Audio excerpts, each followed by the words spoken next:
مولا علی کی ایک شان بیان کروں نا، ایمان تازہ ہو جائے۔ السلام علیکم ورحمۃ اللہ وبرکاتہ۔ دوستو چلیے مولانا عبدالحبیب اتاری صاحب سے شان مولا علی رضی اللہ تعالیٰ عنہ سماعت کرتے ہیں، سنیں۔ بہت سارے واقعات، بہت ساری آیتیں ہیں قرآن پاک کی، مولا علی کی ایک شان بیان کروں نا، ایمان تازہ ہو جائے گا آپ کا۔ میں نے بھی زندگی میں پہلی بار پڑھی ہے، اور تو پڑھی، لیکن اب میں بیان کرنے جا رہا ہوں۔ حضرت زید بن ابو اوفا رضی اللہ تعالیٰ عنہ سے روایت ہے کہ سرکار علی وقار صلی اللہ علیہ وسلم نے مولا علی کو مخاطب کر کے فرمایا، اے علی، تم اور میری بیٹی فاطمہ دونوں جنت میں میرے محل میں میرے ساتھ رہا کرو گے۔ اور پھر نبی پاک نے قرآن پاک کی آیت تلاوت فرمائی، اخوانن علی سرر متقابلین۔ آسان ترجمہ قرآن کنز العرفان، وہ آپس میں بھائی بھائی ہوں گے اور آمنے سامنے تختوں پر بیٹھے ہوں گے۔ یعنی سبحان اللہ، جو نیک لوگوں کے رشتہ دار ہوں گے، جو نیک لوگوں کے قریبی لوگ ہوں گے، وہ گویا ایک ہی ساتھ ہوں گے، ان کے تخت بھی آمنے سامنے لگے ہوں گے۔ تو آقا فرماتے ہیں، اے علی، تم اور بی بی فاطمہ خاتون جنت میں میرے محل میں میرے ساتھ رہا کرو گے۔ یہ شان مولا علی کی ہے۔ ایک اور حدیث سنیے گا، ایمان تازہ ہو جائے گا۔ آپ بتائیں، ہم ساری جتنے مسلمان ہیں مشتاق کس بات کے ہیں، طلبگار کس بات کے ہیں کہ جنت مل جائے، ہے نا؟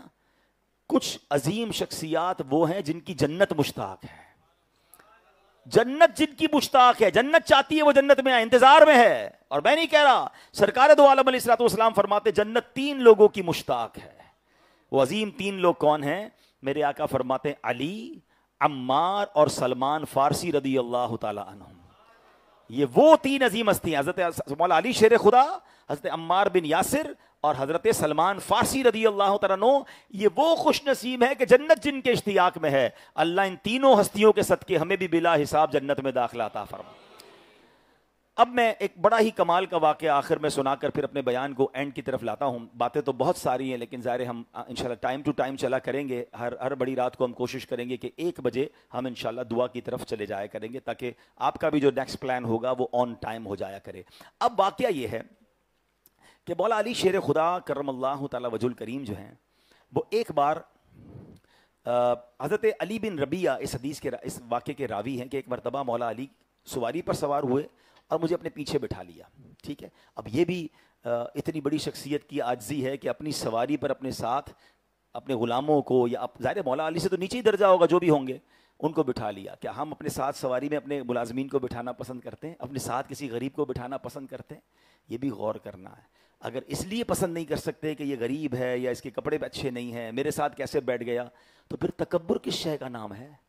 نبی پاک خود اپنی سواری پر اپنے غلاموں کو بٹھایا کرتے ہیں۔ مولا علی کا بھی یہ انداز تھا۔ آپ سنیے، حضرت علی بن ربیعہ کہتے ہیں کہ سواری پر بٹھایا اور حرہ نامی علاقے کی طرف چل پڑے۔ چلتے چلتے آپ نے آسمان کی طرف سر اٹھایا اور فرمایا اور عرض کیا، دعا کی، اللہم اغفر لی ذنوبی انہ لا یغفر الذنوب احد غیرک۔ ترجمہ کیا ہے؟ اے اللہ پاک میرے گناہ بخش دے، بے شک تیرے سوا کوئی گناہوں کو بخشنے والا نہیں ہے۔ اور پھر مجھے دیکھ کر مسکرائے۔ مجھے بڑی حیرانی ہوئی کہ حضور آپ پہلے دعا کی، استغفار کیا، اور اب مجھے دیکھ کر مسکرائے۔ تو مولا علی شیر خدا نے پورا واقعہ سنایا۔ کہتے ہیں بات یہ ہے، ایک بار نبی پاک علیہ الصلوۃ والسلام کے ساتھ میں تھا، پیارے آقا سواری پر تھے، میں پیچھے بیٹھا تھا۔ نبی پاک اسی مقام پر آئے، پیارے آقا نے اسی طرح اللہ کی بارگاہ میں استغفار کیا، دعا کی، اور مجھے دیکھ کر مسکرائے ہیں۔ تو میں نے نبی پاک سے عرض کیا، یا رسول اللہ مجھے دیکھ کر مسکرائے کیوں ہیں؟ اب سنیے گا۔ تو پیارے آقا علیہ الصلوۃ والسلام نے فرمایا کہ اے علی، جب بندہ اللہ پاک سے اپنے گناہوں کی معافی مانگتا ہے تو اللہ پاک اس بندے سے خوش ہو کر مسکراتا ہے۔ پس میں اللہ کے اسی مسکرانے کی وجہ سے میں بھی مسکرایا ہوں۔ ہائے ہائے ہائے، کاش یہ بات سمجھ آ جائے۔ پہلے تو ذرا مولا علی کا عشق دیکھو، جس مقام پر نبی پاک گئے، جس انداز سے گئے، آپ نے اسی طرح سواری لی، سواری کے پیچھے اپنے ایک صحابی کو، اپنے دوست کو بٹھایا، اپنے ایک ساتھی کو بٹھایا، اسی مقام پر پہنچ کر اسی الفاظ میں اللہ کی بارگاہ میں توبہ کی، اور پھر اپنے ساتھی کو دیکھ کر مسکرائے۔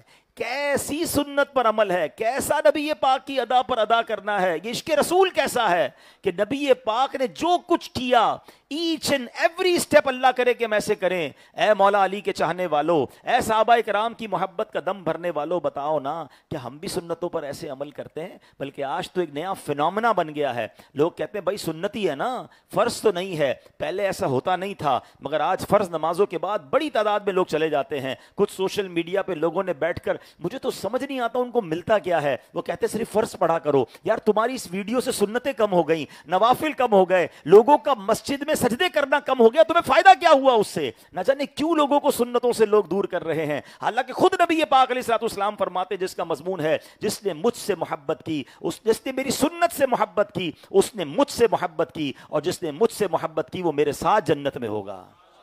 سنت تو آقا کے ساتھ جنت میں جانے کا راستہ ہے. اور ادھر لوگ کہتے ہیں جناب مولانا صاحب سنت ہی ہے نا, فرض تو نہیں, ہم جا رہے ہیں.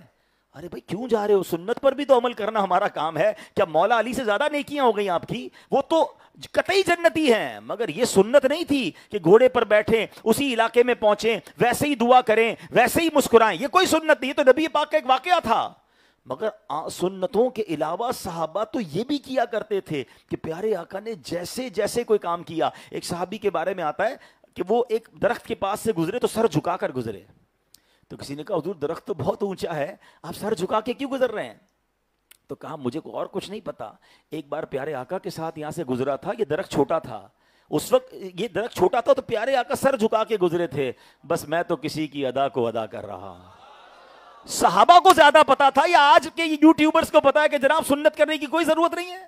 وہ ادائیں ڈھونڈ ڈھونڈ کے صحابہ کرام ڈھونڈتے تھے کہ نبی پاک نے جہاں نماز پڑھی ہے, سفر میں جہاں نوافل پڑھے, صحابہ پہنچتے تھے وہاں نوافل پڑھتے تھے. حضرت عثمان غنی رضی اللہ تعالیٰ عنہ, ایک بار آپ نے ایک کھانا کھایا, اور کھانا کھانے کے بعد آپ نے بغیر وضو یعنی منہ ہاتھ دھوئے بغیر, یعنی فریش وضو کیے بغیر آپ نماز کے لیے چلے گئے. تو آپ نے بتایا کہ پیارے آقا علیہ الصلوۃ والسلام نے اس جگہ بیٹھ کر ایسا ہی کھانا کھایا تھا, پیارے آقا وضو سے تھے, فریش وضو نہیں کیا اور نماز ادا کی, تو بس میں ان کی ادا کو ادا کر رہا ہوں. ایسا پیار تھا صحابہ کو. تو پلیز یہ نہ کریں. یہ سنتیں اور نوافل ہمارے فرض کے پہرے دار ہیں. پہلے نفل جاتے ہیں, پھر سنتیں جاتی ہیں, پھر وتر جاتے ہیں, واجب جاتے ہیں, اور ایک وقت آتا ہے بندے کی فرض بھی چلے جاتے ہیں. آپ دیکھ لیں جو سنتوں اور نوافل کا پابند ہوگا اس کی کبھی فرض نماز قضا نہیں ہوگی, کیونکہ یہ ایک باقاعدہ ایک حصار ہوتا ہے. لیکن آج لوگوں کو پتہ نہیں کیا ہو گیا. اب سنو مولا علی کیا کر رہے ہیں, ویسے ہی مسکرا رہے ہیں, ویسے ہی دعا کر رہے ہیں, کہہ رہے ہیں پیارے آقا نے ایسا کیا تھا. اللہ کرے کہ آج کی رات یہ بھی اہمیت دل میں اتر جائے. ایک بات بتاؤ نا, عاشق رسول کس کو کہتے ہیں؟ پتا چل جائے میرے آقا نے یہ کیا ہے, میں بھی ایسے ہی کروں گا, میں بھی وہی کھاؤں گا, میں بھی ویسے ہی کپڑے پہنوں گا, میں بھی کوشش کروں گا ایسے ہی بات کروں, میرا انداز ایسا ہو جائے. ارے ہونا یہ چاہیے کہ فنا اتنا تو ہو جاؤں میں تیری ذات عالی میں, جو مجھ کو دیکھ لے اس کو تیرا دیدار ہو جائے. امتی کو دیکھ کر پتا چلے کہ امتی ایسا ہے تو اس کے آقا کیسے ہوں گے. یہ مزہ ہے نا. تو بہرحال یہ تو ہو گئی سنت کی بات. اب آؤ جو مولا علی نے جملہ کہا نا, یہ ادھر جا کے لگتا ہے. اگر محسوس کرو نا کہ کیا فرمایا, کہ نبی پاک نے جو فرمایا, حدیث کیا ہے کہ اے علی, جب بندہ اللہ پاک سے گناہوں کی معافی مانگتا ہے تو اللہ پاک اس بندے سے خوش ہو کر مسکراتا ہے. بس اللہ پاک کے اسی مسکرانے کی وجہ سے میں بھی مسکرایا ہوں. ہائے ہائے سبحان اللہ. تو ہمیں کیا کرنا ہے کہ ہمیں یہ ذہن میں رکھنا چاہیے کہ یاد رہے کہ اللہ اپنی شان کے مطابق مسکراتا ہے. وہ بہت خوش ہوتا ہے جب بندہ معافی مانگتا ہے کہ دیکھو میرا بندہ جانتا ہے مجھ سے گناہ ہو گیا ہے, اور یہ بھی جانتا ہے کہ میرا مالک بخشنے والا ہے. تو سبحان اللہ, اللہ کرے کہ ہم بھی معافی مانگنے والے بنے. آئیے آج کی رات اپنے رب سے معافی مانگتے ہیں. اے اللہ ہمارے گناہوں کو معاف فرما دے, ہماری خطاؤں سے درگزر فرما لے. اپنی عادت بنائیں, استغفار پڑھتے رہا کریں. اللہم اغفر لی, اللہم اغفر لی, اے اللہ مجھے بخش دے. یہ اپنا معمول بنائیں. اسی طرح 100 بار استغفار پڑھ لیں. استغفر اللہ, استغفر اللہ, یا سید الاستغفار بھی کتابوں میں لکھا, اس کی عادت بنائیں. اور جب یہ آپ کا ذہن بن جائے گا نا کہ میں جب معافی مانگوں گا میرا رب مجھ سے راضی ہو جائے گا, کہ میرا بندہ یہ جانتا ہے کوئی ہے جو گناہ پہ پکڑنے والا بھی ہے, یہ مان رہا ہے کہ مجھ سے غلطی ہوئی ہے اور یہ معافی مانگ رہا ہے, تو اللہ اپنی شان کے مطابق مسکراتا ہے. کاش کبھی زندگی میں ایسی معافی مانگوں, کاش میں اپنے رب کی بارگاہ میں ایسے گر گڑاؤں کہ میرا رب مجھے جب نظر فرمائے, نظر رحمت فرمائے, تو مجھ سے راضی ہو جائے. دوستو آپ نے بیان کو سنا، یہ بیان آپ کو کیسا لگا کمنٹ کر کے ضرور بتائیے گا، اور شان مولا علی پر کچھ اگر لکھ سکتے ہیں تو کمنٹ باکس کا دروازہ کھلا ہے، لکھنے کی ضرور کوشش کریں، کیونکہ ہم مولا علی کے چاہنے والے ہیں۔ دوستو اس ویڈیو کو زیادہ سے زیادہ شیئر کریں۔ اس طرح کے مزید ویڈیو پانے کے لیے ویڈیو کے نیچے سبسکرائب بٹن ہے، وہاں دبا کر چینل کو سبسکرائب کر کے رکھیں، اور ملتے ہیں کسی اور ویڈیو میں، تب تک اپنا خیال رکھیں۔ خدا حافظ۔ السلام علیکم ورحمۃ اللہ۔